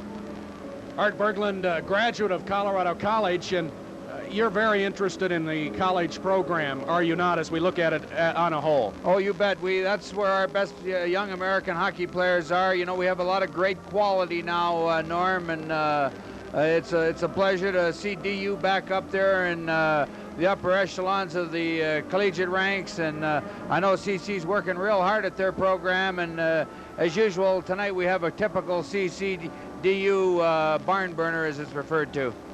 Well, I know that you took a look at Jeff Lamb earlier in the season. As a matter of fact, Jeff played in a holiday tournament, and he certainly looks to be an up-and-coming player. Jeff's certainly in our very strong player pool, and I would say it'd be a strong candidate for this summer's U.S. Olympic Festival in Houston, Texas, where we'll bring the top 80 American hockey players together, and they'll do battle, and we'll use it as a continual evaluation program for our overall international program. Jeff played on the USA Selects, a team that fellas that we feel deserve some international experience, and he did a fine job for Jeff Sauer and Tim Taylor in Battle Creek, Michigan. You talk about Jeff Sauer, the former coach at Colorado College, of course, has had a lot of success at Wisconsin. Really fine coaching in the collegiate ranks now. Oh, you bet. There's no doubt about it. They've lost some good coaches, and Bob Johnsons, Herb Brooks, Marshall Johnsons, but they've been replaced by the Birches, the Backstroms, the Dougie Woobs, and Herbie Boxers, and a lot of fine coaches, and we make use of them in the summer in our national midget and junior camps at the Olympic training centers. Art, always a pleasure to have alongside, bring us up to date on what's happening as far as the Amateur Hockey Association is concerned. Pleasure, Norm, and great to see this packed house at DU Arena. Art Berglund's been alongside. After the first period, the Pioneers trail 3-2. We'll be back to the DU Arena. This is Pioneer Hockey. Where can you find more car for less money? Right here at the Little Giant Spedding Mitsubishi. There's value, comfort, and economy. Here's a 1986 Mitsubishi Mirage for $58.88. Or if you wish to finance, that's okay. You can take it home today for $119 a month. That's only at the Little Giant Spedding Mitsubishi. We're 2 miles west of the Valley Highway on 104th in Westminster. Or if you need directions, call 469-2141. That's 469-2141. Bring the whole family down for a test drive. Sure, trailing suspects through back streets and dark alleys is dangerous work, but it's worth it. Because after cracking a tough case, I open one of these, a light beer from Miller. After tracking down hot leads all day, a cold light sure tastes great. And life's less filling, too, with a third less calories than their regular beer. And you can't afford to get filled up in this line of work. Rossini. Good news, lady. Found your dog. Light beer from Miller. Everything you always wanted in a beer. and less.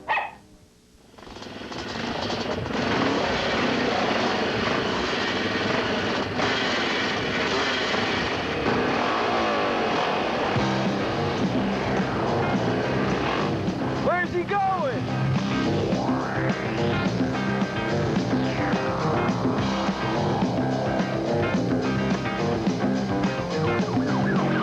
Safeway, when you don't have time to wait in line. And the Pioneers got their first goal on this effort.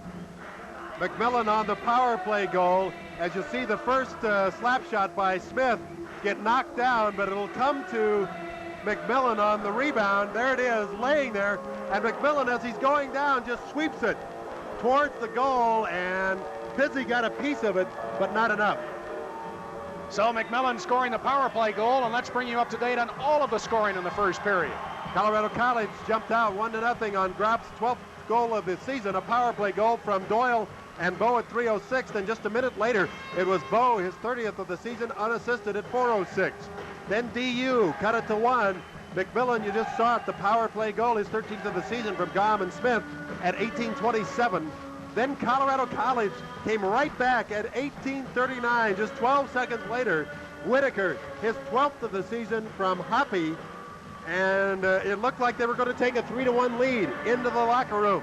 But Eckelbarger picked up the puck as Pizzi chased it way out of the net, went around him, got his 13th goal of the season from Gom and Mathiasen at 19:55, and that's where we stand. CC leads DU 3-2 after one period. Both teams suffering 2 minor penalties, so each team 1 for 2 on power play chances. Onstad went off for holding at 2:11, followed by Mercier of the Pioneers for slashing at 4:40. Then a couple of penalties to the Tigers. Hardy went off for hooking at 7:16, and then it was Whitaker for tripping, and he went off at 17:18. So each team 2 minor penalties, 4 minutes overall so far in the game. After McMillan's goal, well, it was Whitaker who came right back. As Jim told you, just 12 seconds later, Pioneers sloppy in behind their own net. Gorley behind the net gave it up. It came out in front. Nice pass back to Whitaker, and Whitaker gets the goal. It was again, sloppy play by DU in their own end. Well, I credited Whitaker with the effort behind the net. It was Schneider who was in behind the net and just took the puck away. There's the shots.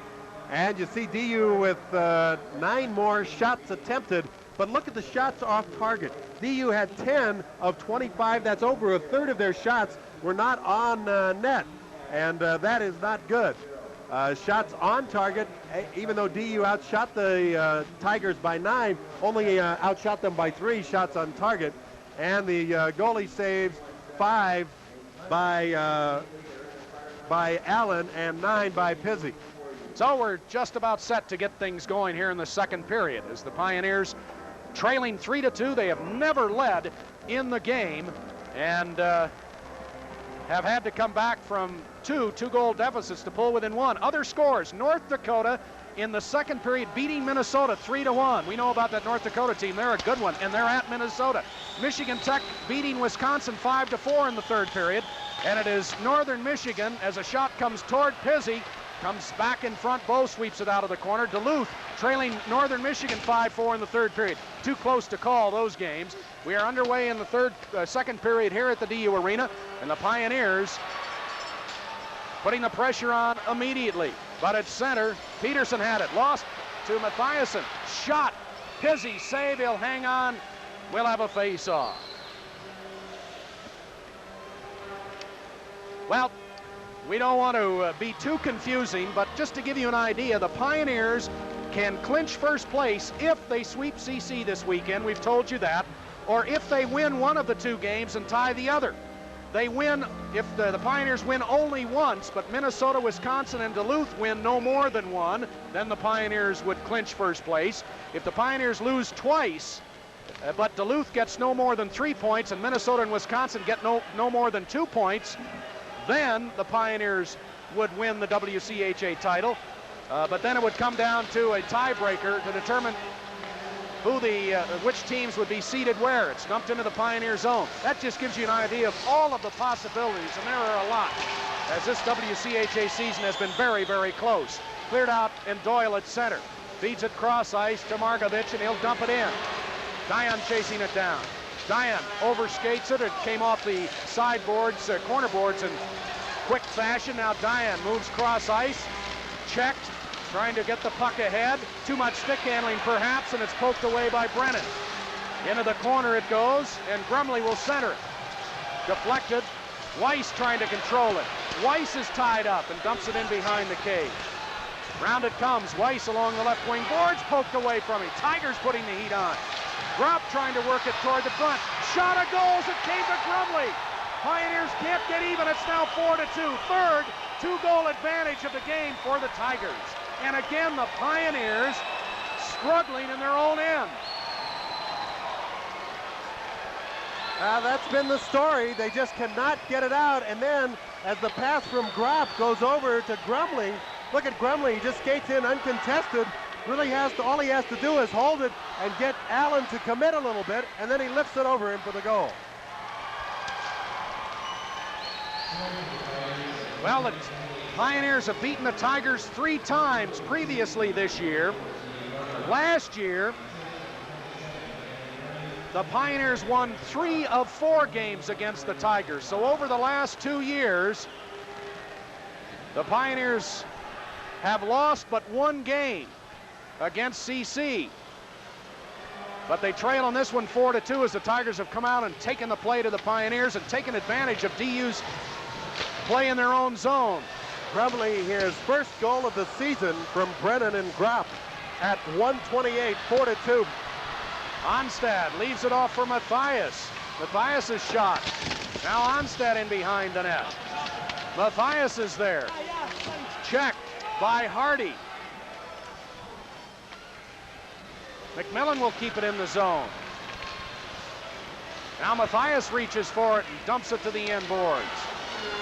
In behind the net, it's Dave Hardy for the Tigers. The Pioneers have played .500 hockey over their last 4 weekend series. They are 4 of their last 8 games. They have not been playing dominating hockey. But because of the way things have gone in league play, they've continued in first place. That shot missed the net. Hard shot by Campbell. Now Mercier lost it momentarily. McMillan has it. Left side pass, Eckelbarger. Eckelbarger and Campbell to the end boards. Now Peterson in behind the net. Peterson feeding it up the left side. It comes to Johnson at the red line. He flips it high and back into the Tiger zone. Gom trying to get to it. Cleared toward the net by Peterson. Back to the line it comes. Johnson can't keep it in. We know that the Tigers can play very well offensively. Their problem this year has been goals against. So far tonight, they've held the Pioneers to 2 goals while scoring 4 of their own. It's 4-2 CC. Tigers have had 3 2-goal leads in the game. Johnson trying to keep it in. Bow, he's a good one. Into the zone. Bow with a backhand effort toward the net. Allen will smother it and hang on.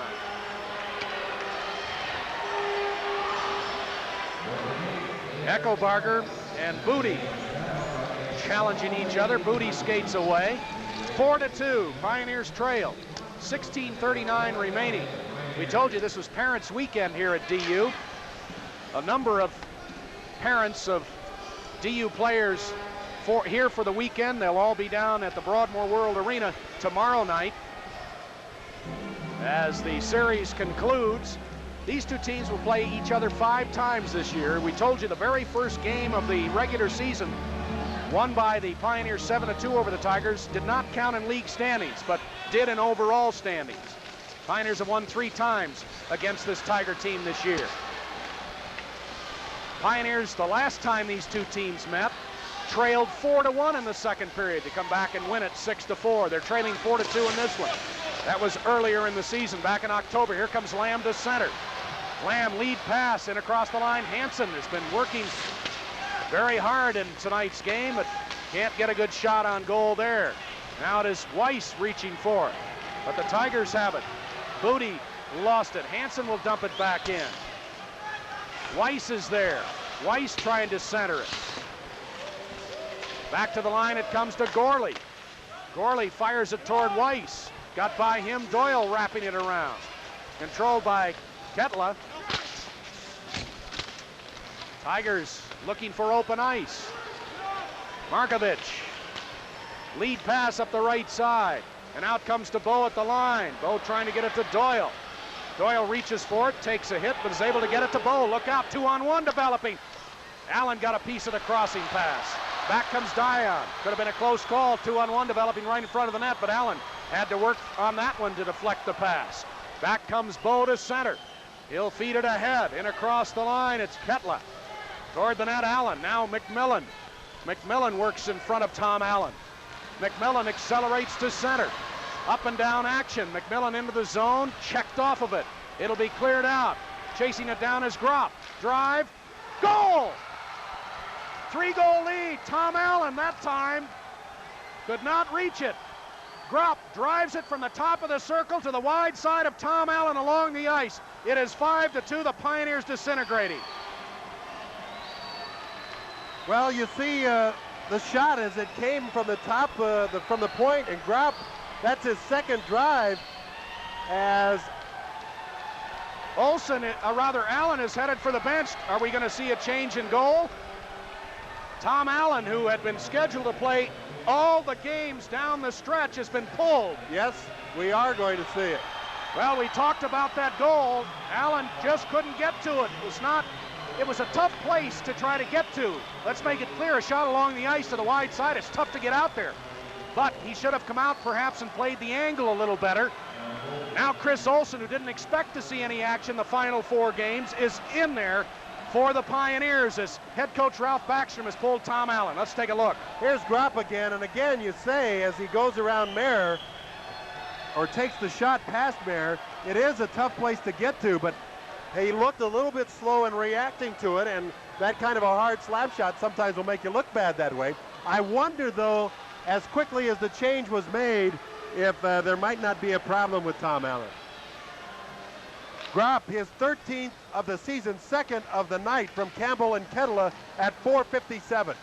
Well, we'll ask John Harrington that question between periods 2 and 3 if there was a problem, or if Ralph Backstrom and Ron Graham really feel as though they need that strong goaltending because of the very, very tough position they're in to try to win the league championship.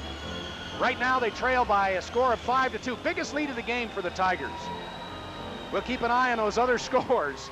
They may play an important part after this game for the Pioneers. DU has really been struggling over the last while. They've certainly won games against very tough opposition when you consider victories against Minnesota, Duluth, and North Dakota particularly. But they've not been a dominant team over the last several weeks, as they were earlier in the season. Mayer in behind the net, it goes to Mercier.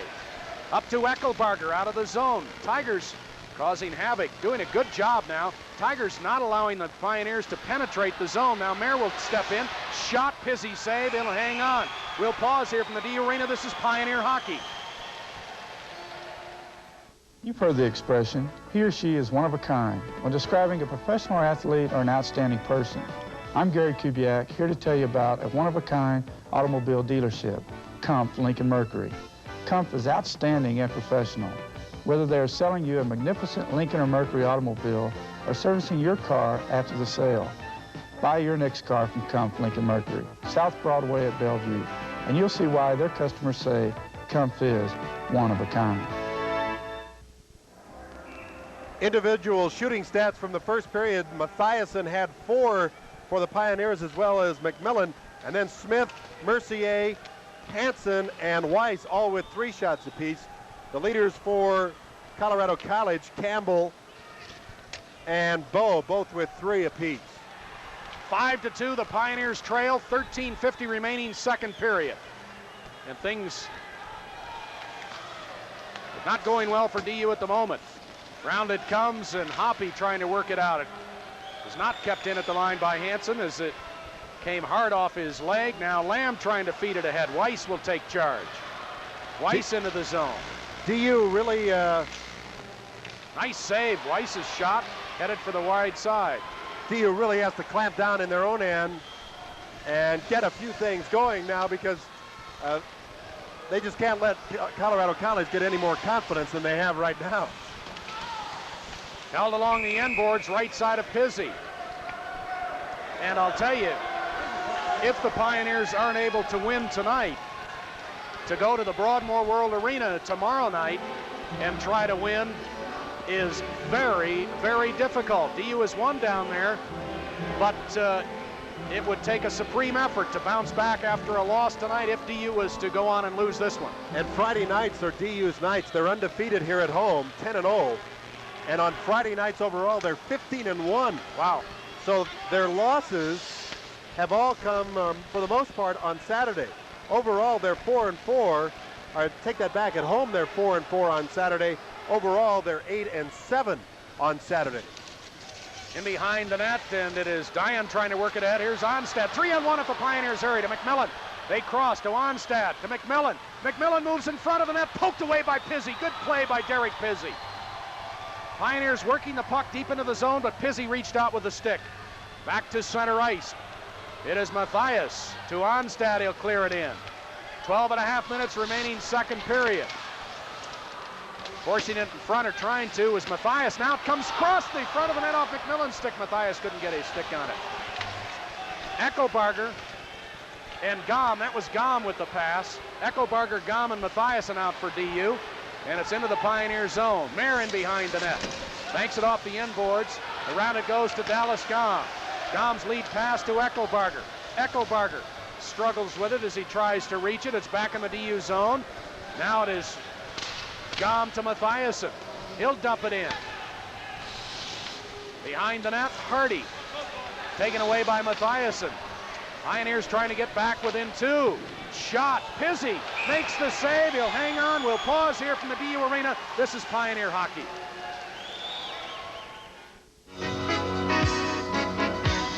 Ace Billiards offers the finest in pool tables with a lifetime guarantee. Now's the time. Free with a $1,200 purchase or more, one of 3 AMF exercise bikes up to a $400 value. Now's the time to get in shape. And now's the time for that pool table of a lifetime. At Ace Billiards, pool is anybody's game. Anybody's. Ace Billiards, 230 Broadway, 777-0110. Good save by by Pizzi, I should say. Derek Pizzi ought to play Derek Maier's shot, as I really don't think he saw the puck coming in. There was a lot of players in front of him, and he covers as the rebound comes down at his feet. 5-2, the Tigers lead it. 11:45 remaining, second period.